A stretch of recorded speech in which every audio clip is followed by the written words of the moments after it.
Hello YouTube. This is video number 5 of the 1985 ATC250R. I have mounted the rear swing arm. I wanted to tell you guys how I did this. I know in some videos they make the top connection last, but inside of here there are a lot of washers and bearing seals that go in this bottom axle right here. You got two washers on the outside of the nut on both sides of this dog bone U-bracket, whatever you want to call that. There's a schematic online that shows it. And then you have a couple on the inside as well that go on both sides of the shock absorber mount.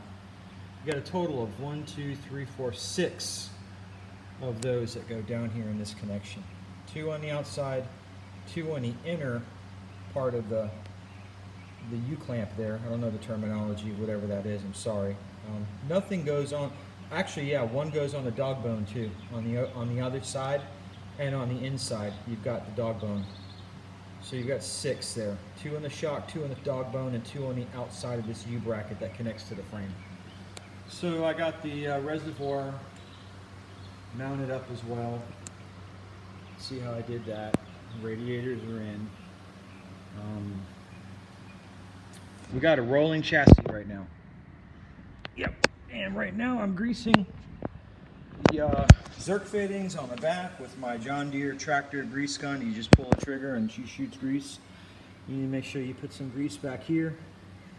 And there's another fitting as well that goes, I believe, on the front over here by the rear motor mount. And I think there's 3 grease fittings altogether. Oh, and there's another one on the side of this bolt, which I do not have for some reason, but there's actually a grease fitting that goes on the end of this and allows you to shoot grease into the swing arm pivot axle. You know, that long axle that's a nightmare to get out of here, which I should have filmed a video on how I did that. But I'll tell you the easiest way I learned. What you want to do is you want to put the 3-wheeler on the side, okay? You want to put her up on the side. You want to take a chair like this and support the side of the front tire so that you got equal load distributed on the front and on the rear. You don't want anything to have any chance of moving. What I did was I took this carriage bolt that I used for, I think, some gutters or something on my house, and I came over to this side and I just started beating the axle through with that carriage bolt and with a big hammer. You have to have a lot of weight behind it to knock it through. Because I think the swing arm kind of serves as a shock. It absorbs a lot of the impact if you don't have the force transmitting directly to that axle or that bolt, whatever you call it, that goes through the swing arm bolt. This piece right here, I bought a new one, so that's the part number that you guys need for that part. I got a new axle because I beat the hell out of the other one. The threads were shot, and a new bolt. And now that I've used these Delrin, I think they're called, Delrin bushings, I don't have to worry about reusing this. Let me show you the bag of walnuts that came out of that thing. These are all the pieces. Here's the original axle. You see how that looks. She ain't gonna get reused. This was a bear to get out, and then you got all these pieces. You know, and the problem with all this is, yeah, I believe it's probably more durable over 30 years than this plastic material they make. But you wait 30 years, you're not going to get it out. At least I know with this, if there's a problem, I can easily get that axle out. It's packed with a lot of grease, and I packed everything really well with grease. And I know next time I go to remove that, it's not making contact with any of those needle bearings. It's not making contact with any of those pieces that rust and actually weld to the inside of the swing arm. It's amazing how tight that is and how difficult that is to bang through. This, I think, is going to resolve that problem, what I did here. Okay? So, got a rolling chassis, radiators in. The only thing left to do now is to rebuild this motor, which I will be working on in my next video segment.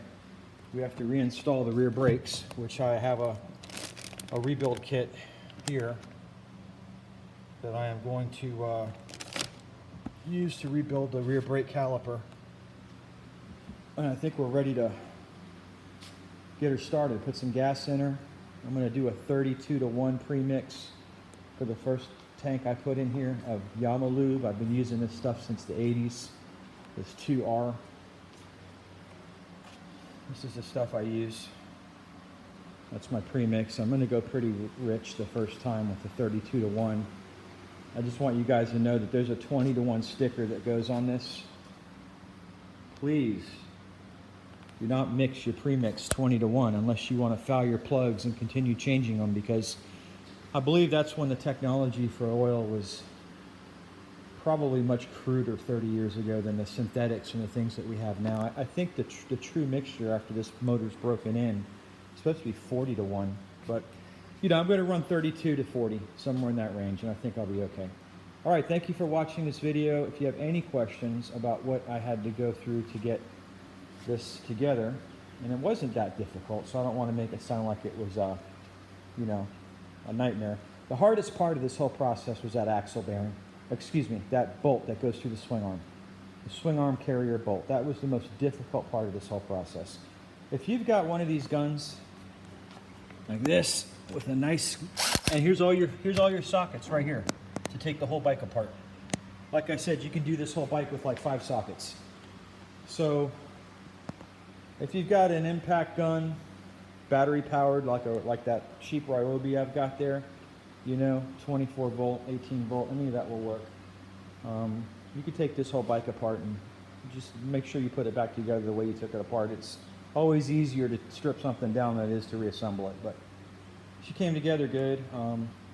I can't complain. I mean, the radiators were a little bit of a struggle. That's the only aftermarket part I put on here, and since they have a larger capacity, it made the shrouds a little difficult to put on. This one is really flush. You can see that there's no deviation where it meets the tank. However, on this side, you do have a little deviation right up here where there's a little wave right in there, because they're really thin and flimsy, and you got to have 4 fastening points on this. 1, 2, 3. You have 3 on the rear, and you have this one down here. So, but you know, I can't complain. This is not a precision instrument. This is not a piano. I mean, I don't have to have tolerances within 1/64 of an inch. I'm okay with the way these pieces have come together so far, and I'm okay with the fact that I bought this trike for $29.95. And yeah, I had to put plastics on it and radiators, powder coating, painting, some new parts, some refinishing, and I'm not done yet. I still have to find some gold rear wheels to get these terrible woolly boogers off here, and I'll probably end up putting a new front rim on. But in the end, I think I'll be into this trike for probably about $6,000 after it's all said and done. And considering a really nice 250R right now that has been a nut and bolt restoration like this one, where everything has been taken down to the bare essentials and redone, you know, I've seen those things go for $9,000, and I think I'll be in an equity position after I'm done with this. And like I said in the beginning of the video, I will know that this trike was done right because I have documented all the steps along the way, and I have watched a heck of a lot of YouTube videos from you guys out there. And thanks for uploading those, because honestly, I could not have done it with just the part schematic. You have to watch videos that people post. So I'm sorry I didn't give you a better detailed breakdown of me actually working on this bike, but you know, I don't do this professionally, and I don't have a cameraman, and I don't have a selfie stick or whatever the hell people use to do these videos. So, you know, it's a little more basic, but in any event, I know the processes. They're fresh enough in my memory that I can give you guys any help if you need it. And I could tell you what to stay away from. So, thanks for watching. I appreciate your time and your attention. And if you like this video, please give it a thumbs up or a like or share, or any of the above will help me get some more exposure out there, because I notice YouTube doesn't really give my video the exposure that I think it's entitled to, because I don't have the viewers yet, but that's okay. This video will be on hopefully for many years, and it'll help some of you guys to know what it is that you need to do to get this thing together. Okay, so God bless you. Have a great day.